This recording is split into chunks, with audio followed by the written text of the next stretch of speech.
Hello दोस्तों, एक बार फिर से स्वागत है आपका पीआर स्टडी में। आज हम पढ़ेंगे भूगोल क्लास 12 के चैप्टर नंबर 7, जिसका नाम है तृतीयक और चतुर्थ क्रियाकलाप। प्रदीप शर्मा। हेलो, मैं हूं प्रदीप शर्मा। स्टार्ट करते हैं हमारी वीडियो। तो हम देखते हैं हमारा सबसे पहला टॉपिक जो हमारा है क्लास 12 7 चैप्टर जो है पीआर स्टडी द्वारा तृतीय और चतुर्थक क्रियाकलाप ज्योग्राफी। सबसे पहले हम देखेंगे कि तृतीय और चतुर्थक क्रियाकलाप होते क्या हैं। अभी तक हमने पढ़े थे प्रथम और द्वितीय। प्रथम क्रियाकलाप के अंदर हमने जो पढ़ा था वो हमारा जैसे कि कच्चा माल, जैसे खेती जब हम करते हैं तो वो हमारा प्रथम क्रियाकलाप होता है। खेती के अंदर जो भी हमारा फसल जब हम उगाते हैं वो फसल जो कच्चे माल के रूप में जिसे हम उगाते हैं वो हमारी होता है प्रथम क्रियाकलाप।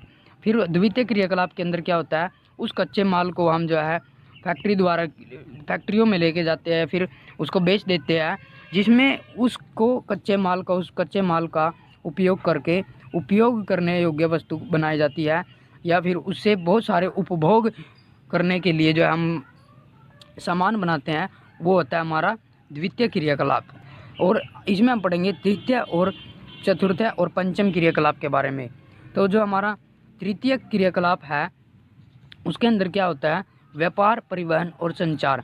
यानी कि जो हमारा सामान बन गया द्वितीय क्रियाकलाप के अंदर, उसका व्यापार करना, यानी और उसको व्यापार के लिए कहीं पे लेके जाना है, या तो थोक व्यापारी के पास जो है लेके जाना, या फिर किसी शॉप वाले के पास जो कि इस सामान को, बने हुए सामान को कस्टमर तक जो है हमारा पहुंचाएगा। तो ये जो हमारा बीच का जो हिस्सा है ये हमारा होता है तृतीय क्रियाकलाप, जिसके अंदर यहाँ से यहाँ तक माल लेके आने के लिए हमारा परिवहन की भी जरूरत पड़ती है। तो जो परिवहन है वो भी तृतीय क्रियाकलाप के अंतर्गत ही आते हैं।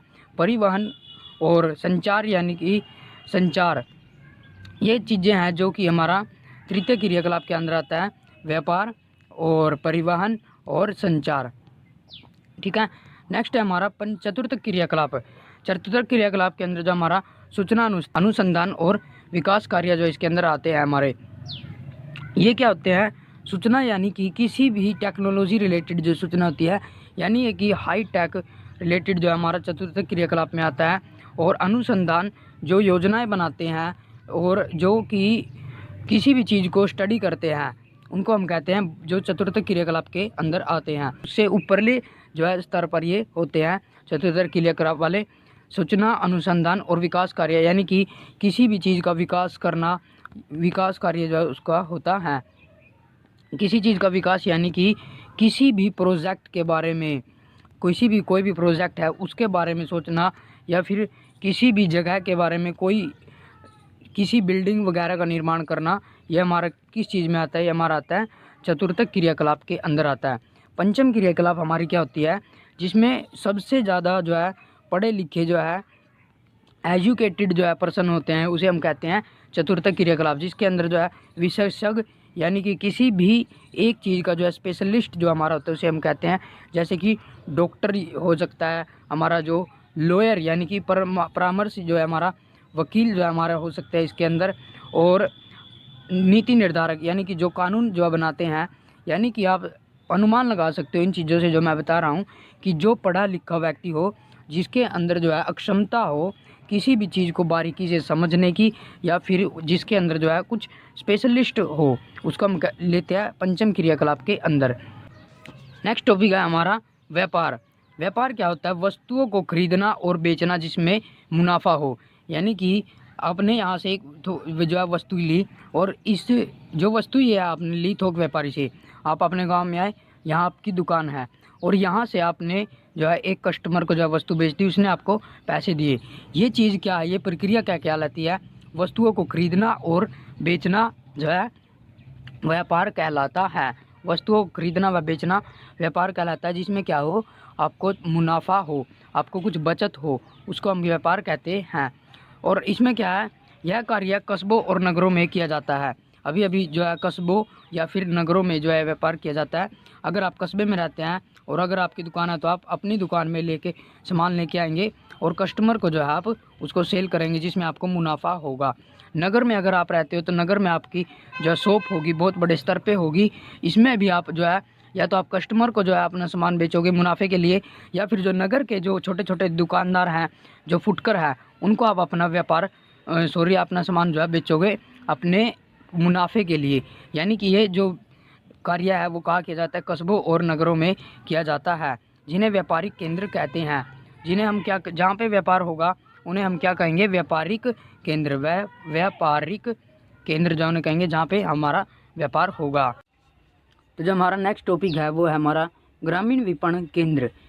ग्रामीण विपणन केंद्र क्या होता है कि जो गांव हमारा होता है, जो गांव होता है उसके अंदर जो काम किया, जो कि व्यापार किया जाता है, उसके कहते हैं हम ग्रामीण विपणन केंद्र। केंद्र हमने जैसे अभी कहा कि जहाँ पे व्यापार होता है उसे हम व्यापारिक केंद्र कहते हैं। तो हम समझते हैं कि ये क्या होता है।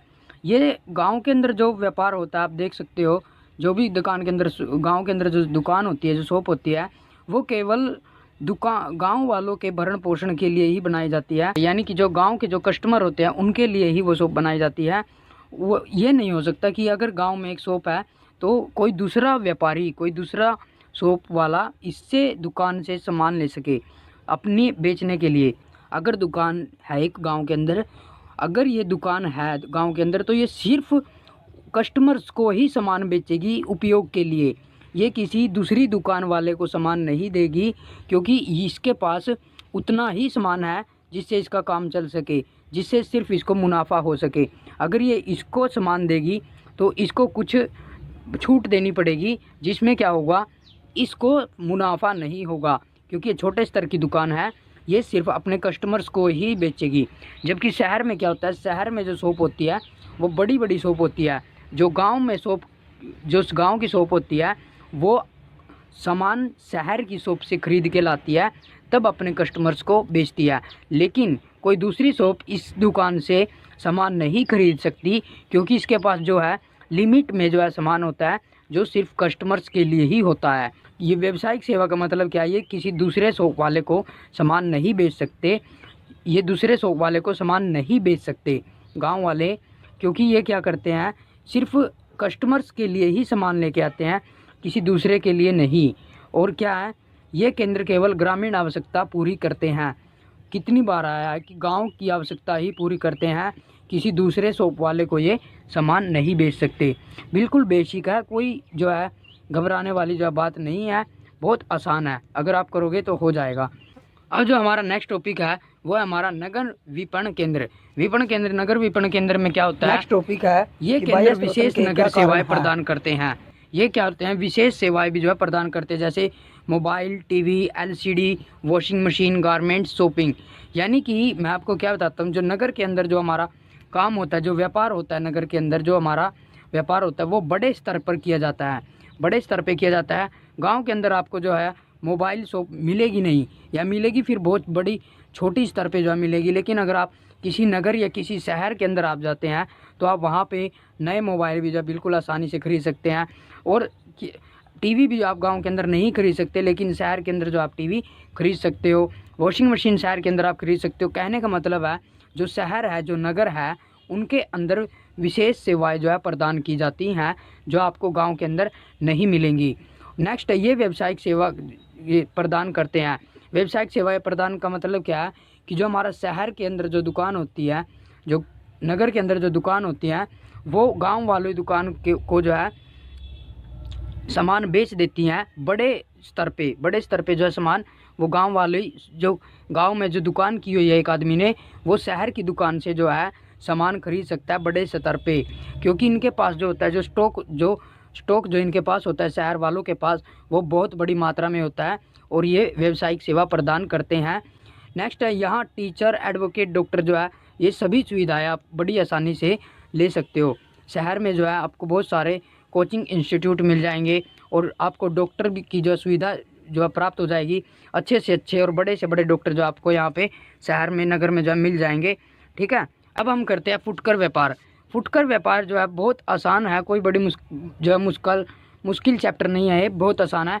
फुटकर व्यापार क्या होता है, इस व्यापार में कस्टमर वस्तुएं प्रत्यक्ष रूप से खरीदता है। यानी कि अगर ये फुटकर व्यापार में, जैसे कि रेडी वाला इसमें हमने एग्जाम्पल लिया है, फेरी वाला इसमें हमने एग्जाम्पल लिया है, या कोई छोटी दुकान जो कि गांव में होती है उसका हमने एग्जाम्पल लिया है। तो फॉर एग्जाम्पल ये एक रेडी वाला है और ये अपने पास सामान लेके आया हुआ है बेचने के लिए। ठीक है, तो इसको हम क्या कहेंगे, फुटकर व्यापार। यानी कि अगर ये गांव के अंदर आया है और ये घर है, तो ये इससे टूथब्रश जो है खरीदता है तो वो अपने उपयोग के लिए ही खरीदेगा, उसको आगे बेचने के लिए नहीं खरीदेगा। फुटकर व्यापार कस्टमर जो है प्रत्यक्ष रूप से, यानी ये फुटकर दुकान है और ये कस्टमर यहाँ पे जाके सीधा सामान खरीदता है। ये नहीं है कि ये कस्टमर है और ये दुकान है और इसके बीच में कोई पैसे खाएगा, ये नहीं होगा। ये सिर्फ सीधा कस्टमर जाके जो है यहाँ से जो है सामान खरीदता है, ठीक है। और ये जो है कस्टमर के नज़दीक ही होती है, और छोटे स्तर पे जो है ये व्यापार होता है। इस व्यापार में कस्टमर प्रत्यक्ष रूप से यानी सीधे दुकानदार से जाके जो है सामान खरीदता है। इस व्यापार में कस्टमर वस्तुएं अपने उपयोग के लिए खरीदता है, यानी कि जो कस्टमर होता है वो इस दुकान से जो है जो सामान खरीदता है वो अपने उपयोग के लिए खरीदता है, ना कि उसको आगे बेचने के लिए नहीं खरीदा। अगर इसको आगे बेचने के लिए खरीदना है इस व्यक्ति को, तो ये शहर से लेके आएगा या फिर थोक व्यापारी से, जो कि बड़े पैमाने पर जो है सामान बेचते हैं। उदाहरण के लिए हमने लिया है रेडी वाला, जो हमने लिया है रेडी वाला भी इसका एग्जाम्पल है, फेरी वाला इसका एग्जाम्पल है, या फिर दुकान वाला जो इसका एग्जाम्पल हो जाएगा। आई होप ये समझ में आ रहा होगा। कोई मुश्किल नहीं है, बहुत आसान है। अगर आप ध्यान से समझोगे तो बहुत ही आसान चैप्टर है। अब जो हमारा है वो हमारा थोक व्यापार क्या होता है, इसका जो है बड़े पैमाने पर व्यापार होता है।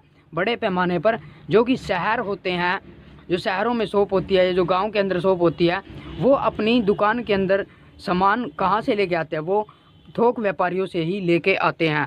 थोक व्यापारी जो है बड़े पैमाने पर सीधा फैक्ट्रियों से या फिर विनिर्माताओं से जो है सामान को खरीद लेते हैं, और क्या करते हैं फिर वो दुकानदारों को जो है इस सामान को खरीदते बेचते हैं और बड़े स्टॉक में जो बेचते हैं। थोक व्यापार बड़े दुकानदार व सौदागरों द्वारा किया जाता है। जो थोक व्यापार जो बड़े दुकानदार सौदागरों द्वारा किया जाता है, और ये लोग सीधा विनिर्माताओं से बड़े पैमाने पर माल खरीदते हैं। यानी कि जो फैक्ट्रीज होती है या जो विनिर्माता होते हैं, उनसे जो है थोक व्यापारी जो है सामान खरीदता है। क्या यहाँ पे जो है सामान बना, यहाँ पे सामान बना, और ये हमारा थोक व्यापारी। अब थोक व्यापारी क्या करता है, बड़े पैमाने पर इनसे सामान खरीद लेता है। अब बड़े पैमाने पर ये खरीद के क्या करेगा, जो छोटी शॉप वाले होते हैं या जो फेरी वाले होते हैं, जो नगर की शॉप वाले होते हैं, उनको जो है ये अपना सामान बेच देता है। ये फुटकर व्यापारियों को उधार भी देते हैं। यानी कि जो बड़ी शॉप वाले, जो थोक व्यापारी जो हमारे होते हैं, वो छोटी दुकान वाले को जो है बड़े पैमाने पर माल उधार भी दे देते हैं। तो आप समझ में आ रहा होगा कि बहुत आसान है। ये हमारी फैक्ट्री है जिसमें जो हमारा सामान बना, ठीक है। और इससे जो सामान लिया वो लिया हमारा थोक व्यापारी ने, और थोक व्यापारी किसको बेचता है, छोटी छोटी दुकान वालों, फेरी वालों को जो है उस सामान को जो है बेच देता है। और फिर ये क्या करते हैं, अपने कस्टमर्स तक जो है सामान पहुंचाते हैं, जिसमें कस्टमर्स क्या करते हैं, सीधा प्रत्यक्ष दुकान वाले से खरीदते हैं। अब आप क्या है 5 से 10 मिनट का रेस्ट करें, ताकि आपके माइंड को जो है अच्छा लगे, और फिर दोबारा आप इस वीडियो को पॉज कर ले सकते हो, या इस वीडियो को देखो, या फिर कोई गेम खेल लो, या आराम से कोई गाना सुन लो, ताकि आपका माइंड जो है फ्रेश हो जाए। उसके बाद आप आगे की वीडियो देखना, ठीक है। और यदि वीडियो पसंद आ रही है तो इसको लाइक करें और शेयर करें, सब्सक्राइब भी करें PR स्टडी को, और बने रहे वीडियो के साथ 5 या 10 मिनट के रेस्ट के बाद, ठीक है। आई होप आपको थोड़ा सा रेस्ट करके अच्छा फील हुआ होगा। अब हम बढ़ते हैं अपने नेक्स्ट टॉपिक, जो है हमारा पर्यटन। पर्यटन क्या है, पर्यटन एक यात्रा है जो व्यापार की बजाय आनंद व घूमने फिरने के लिए की जाती है।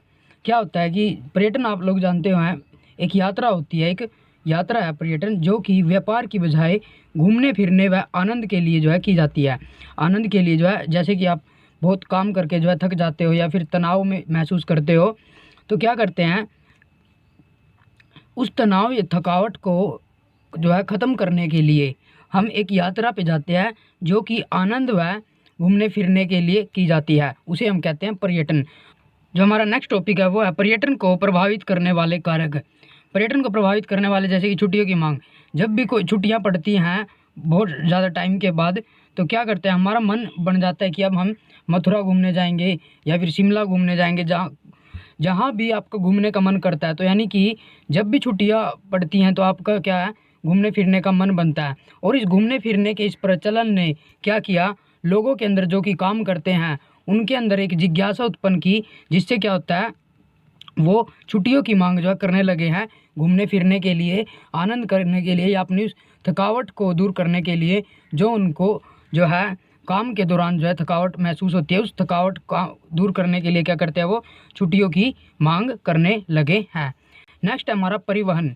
परिवहन जो है एक बहुत ही इम्पोर्टेंट जो है रोल प्ले करता है। परिवहन उसके अंदर, पर्यटन के अंदर क्या है, अगर आपको यहाँ से शिमला के लिए जाना है तो परिवहन की एक बहुत बड़ी भूमिका इसमें होती है। या आप इंडिया से जो है अमेरिका जो है घूमने फिरने के लिए जाते हैं तो आपको जहाज़ की, एरोप्लेन की जो है ज़रूरत पड़ती है, जो कि हमारा क्या, ये परिवहन ही होते हैं। परिवहन में जो है जब से बढ़ोतरी हुई है, या परिवहन की सुविधाओं में जो सुधार हुआ है, जैसे कि बढ़ोतरी हुई है, सुविधाओं में सुधार हुआ है, तो क्या पर्यटन की मांग भी जो है बढ़ने लगी है। पर्यटन को बढ़ावा जो है परिवहन से मिला है। परिवहन के लिए नए नए मार्ग विकसित हो गए हैं यानी कि नए नए मार्गों का बनना जो है, ये भी एक परिवहन को चलाने के लिए जो है बने हैं। ये भी जो है पर्यटन को एक बहुत बड़ा बढ़ावा देते हैं। मैं चाहता हूँ जलवायु, अगर आप ठंडे क्षेत्र में रहते हो तो आप गर्म क्षेत्र में घूमना फिरना पसंद करेंगे, जैसे कि दक्षिण भारत के अंदर आप घूमना पसंद करेंगे गर्म क्षेत्रों में। और यदि आप गर्म क्षेत्रों में रहते हो तो आप पहाड़ी इलाकों में, शिमला जैसे मैंने कहा है, जम्मू कश्मीर का है, उत्तराखंड का है, नागालैंड में जो भी पहाड़ी इलाके हैं वहाँ पर आप घूमना पसंद करेंगे। यानी कि वहाँ की जो जलवायु है वो आपको अपनी तरफ आकर्षित करती है। यदि ठंडे क्षेत्र में आप रहते हो तो आप गर्म क्षेत्र में घूमना पसंद करेंगे, और यदि आप गर्म क्षेत्र में रहते हो तो आप ठंडे क्षेत्र में घूमना पसंद करेंगे। नेक्स्ट है हमारा भूदृश्य। भूदृश्य यानी कि भू आकृतियाँ जो है सुंदर सुंदर हो, यानी कि आप वहाँ पे जाना पसंद करोगे जहाँ पे ऊंचे ऊंचे पर्वत पहाड़ हो, और वहाँ पे सन हो, या फिर रेनबो वहाँ पे निकला हो, और यहाँ पे कोई जो है अच्छे अच्छे पेड़ पौधे हों, और क्या जो पहाड़ है वहाँ से जो है झरना बहता हो, नदियाँ हो। इस तरह के जो है क्षेत्र में आप जाना पसंद करोगे। पर्वत, पठार, झरने, झीलें, समुद्र, पहाड़, या फिर जैसे कि गोवा का जो बीच है वहाँ पे, ऐसी जगह पे आप जाना पसंद करोगे। जम्मू कश्मीर है, हिमाचल प्रदेश है जो है, इनके अंदर पहाड़ होते हैं तो ये आपको आकर्षित करते हैं। इसके कारण क्या है, भूदृश्य भी जो है पर्यटन को बढ़ावा देता है। लोगों में ये सब देखने की जिज्ञासा जो है उत्पन्न होती है, और जिससे वो पर्यटन को बढ़ावा मिलता है। नेक्स्ट है हमारा इतिहास एवं कला। इतिहास एवं कला की जो चीज़ें हैं उनकी तरफ जो है बहुत आकर्षण जो है लोगों का होता है, जो पर्यटन को जो है एक बढ़ावा देते हैं। वो कैसे, देखो इतिहास एवं कला में जैसे कि आप देखते होंगे ताजमहल है। ताजमहल देखने के लिए आगरा में बहुत सारे लोग जाते हैं, छुट्टियां मनाने के लिए, पर्यटन के लिए ताजमहल जाते हैं। या फिर लाल किला जो है दिल्ली के अंदर, लाल किला है, जामा मस्जिद है, और ये जो हवा महल है, इंडिया गेट है। जो भी इतिहास एवं कला की जो पुरानी चीज़ें हैं वहाँ पे घूमने फिरने के लिए लोग जाते हैं। तो इतिहास एवं कला की जो बिल्डिंग है, जो महल हैं, ये भी जो है पर्यटन को बढ़ावा देती है अपनी ओर, जो है ये लोगों को आकर्षित करती हैं। जो हमारा नेक्स्ट है धार्मिक एवं सांस्कृतिक स्थल। धार्मिक एवं सांस्कृतिक स्थल में जैसे कि वैष्णो देवी है, कटरा के अंदर जो है, ये जम्मू कश्मीर के अंदर है। यहाँ पे धार्मिक स्थल के कारण जाते हैं, और यहाँ की सुंदरता भी जो है पहाड़ों की वजह से अधिक हो जाती है। अमरनाथ है, रामेश्वरम है, हरिद्वार है, आप मनसा माता है, जितने भी धार्मिक स्थल है, आप शिरडी है, इन सब को मिला दे तो ये भी जो है लोगों को अपनी तरफ आकर्षित करते हैं, जिससे कि क्या होता है, पर्यटन को इनसे भी बढ़ावा मिलता है। नेक्स्ट जो टॉपिक हमारा संचार किसे कहते हैं। जब दो या दो से अधिक व्यक्तियों के बीच जो है विचारों का जो है, या फिर भावों का जो है आदान प्रदान हो, उसे हम क्या कहते हैं, संचार कहते हैं।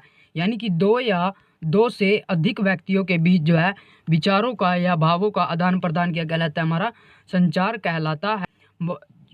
माध्यम क्या होता है, या तो आप बोल के, यानी कि फेस टू फेस आप उसको बताते हो, जैसे कि रोहन ने आके सोहन को बताया कि कल मेरा बर्थडे था, तो ये क्या हुआ, माध्यम इसमें क्या हुआ, फेस टू फेस हुआ, हवा इसका माध्यम बना। या फिर इंटरनेट है, इंटरनेट के माध्यम से आप जैसे कि व्हाट्सएप पे आप बता सकते हो, और फेसबुक पे आप बता सकते हो, या फिर मोबाइल फ़ोन के ज़रिए आप कॉल करके जो है अपनी बात को एक व्यक्ति से दूसरे व्यक्ति तक पहुंचा सकते हो। और एक होता है हमारा कि कई बार समाचार पत्र में आपको कोई नोटिफिकेशन या कोई भी चीज़ छपवानी है तो आप जन संचार उसको कहते हैं, या फिर कोई सूचना है जिसके माध्यम से कोई बात है, कोई खास बात जो है आपके साथ जो है पहुंचती है, किसे, समाचार पत्र के माध्यम से हो गई, या फिर टीवी के माध्यम से जो है हो गई, या फिर रेडियो के माध्यम से जो है हो गई। तो ये क्या होता है, हमारे संचार के माध्यम होते हैं। वे इंटरनेट के जरिए अगर आप यहाँ पे हो तो अपनी बात जो है यहाँ पे बिल्कुल कम समय में पहुंचा सकते हो। जबकि पहले क्या होता था, कई दिन जो है, कई जो है सप्ताह जो है अपने एक राज्य से या दूसरे शहर से, एक शहर से दूसरे शहर में भी लग जाते थे। नेक्स्ट जो टॉपिक है वो हमारा है चिकित्सा पर्यटन। चिकित्सा पर्यटन क्या होता है? जब कोई व्यक्ति चिकित्सा या इलाज के लिए एक देश से दूसरे देश में जाता है उसे चिकित्सा पर्यटन कहते हैं। यानी कि आप क्या देखते हो, अगर ये अमेरिका है, अमेरिका में अगर किसी का इलाज चल रहा है, किसी मरीज का इलाज चल रहा है, तो वो क्या देखेगा कि हमारे इंडिया के अंदर वही इलाज अमेरिका की अपेक्षा जो है बहुत कम पैसे में जो है हो जाता है। तो वो इलाज करवाने के लिए इंडिया आ गया, तो उसके लिए क्या बन गया? चिकित्सा पर्यटन बन गया। या कई बार इंडिया में किसी जो है बीमारी का इलाज अगर नहीं मिलता तो वो क्या करते हैं, तो दूसरे देश यानी कि या अमेरिका में चले जाते हैं या फिर ऑस्ट्रेलिया में चले जाते हैं, दूसरी कंट्री के अंदर जो इलाज करवाने के लिए चले जाते हैं। तो वो उस व्यक्ति के लिए क्या बन गया? हमारा चिकित्सा पर्यटन ही बन गया। नेक्स्ट टॉपिक है बाह्य स्रोतन या बाह्य स्रोतीकरण। इसका क्या है कि जब कोई अपना व्यवसाय एक दूसरे देश में जो है किसी दूसरे देश में स्थापित करता है, यानी कि फॉर एग्जांपल ये हमारा अमेरिका है और ये हमारा इंडिया है। अमेरिका में जो है कोई व्यक्ति है वो अपना काम या अपना व्यापार इंडिया के अंदर स्थापित करना चाहता है, तो इसे हम क्या कहेंगे? बाह्य स्रोतन, यानी कि अपने व्यवसाय या कार्य को किसी दूसरे देश में स्थापित करना। और क्या होता है, एक पर क्वेश्चन कभी कभी आ जाता है, अपठतन किसे कहते हैं? अपठतन क्या होता है कि समुद्र पार जो है देशों में अपना कार्य स्थापित करना, यानी कि समुद्र के पार जो है बाह्य स्रोतन करना। कि अगर आप देखो कि जो हमारा अमेरिका है उसके डॉलर इंडिया में आके बहुत सारे पैसों में कन्वर्ट हो जाते हैं। और अमेरिका की जो है दिल्ली एनसीआर में जो है बहुत सारी कॉल सेंटर्स जो है ओपन खुले हुए हैं। उन कॉल सेंटर्स में जो भारतीय जो है बहुत सारे भारतीय काम करते हैं, यही कुछ 10 से 12 हज़ार की सैलरी पे। लेकिन अगर वो अमेरिका के अंदर ही काम करते तो उनको 10 से 12 हज़ार डॉलर देने पड़ते। लेकिन वो यहाँ पे इंडिया में काम करते तो उनको पैसे देने पड़ते हैं इंडिया वाले, जो कि उस अमेरिका के डॉलर के अकॉर्डिंग जो है ये बहुत कम है। समझे क्या कहना चाहता हूँ? अगर ये है तो श्रमिक उनके लिए जो है सस्ते पड़ गए और बहुत सस्ते में जो उनको काम निकल गया। इंटरनेट की सुविधा बढ़ने के कारण अगर एक देश से दूसरे देश में आप व्यापार करते हो तो आप इंटरनेट के माध्यम से जो है उस देश में अपना डाटा भेज सकते हो, अपनी इन्फॉर्मेशन जो है निकाल सकते हो। इंटरनेट की जो सुविधा है उसकी वजह से भी जो है बाह्य स्रोतन में जो है बहुत बढ़ावा मिला है पूंजी के वैश्वीकरण के कारण। या हम अब ऐसा टाइम आ गया है, वैश्वीकरण जो है हमारा पॉलिटिकल साइंस 12th में है, कि वस्तुओं का, पूंजी का, सेवाओं का, भाव का, विचारों का एक स्थान से दूसरे स्थान पर पहुंचाना या आदान प्रदान करना वैश्वीकरण कहलाता है।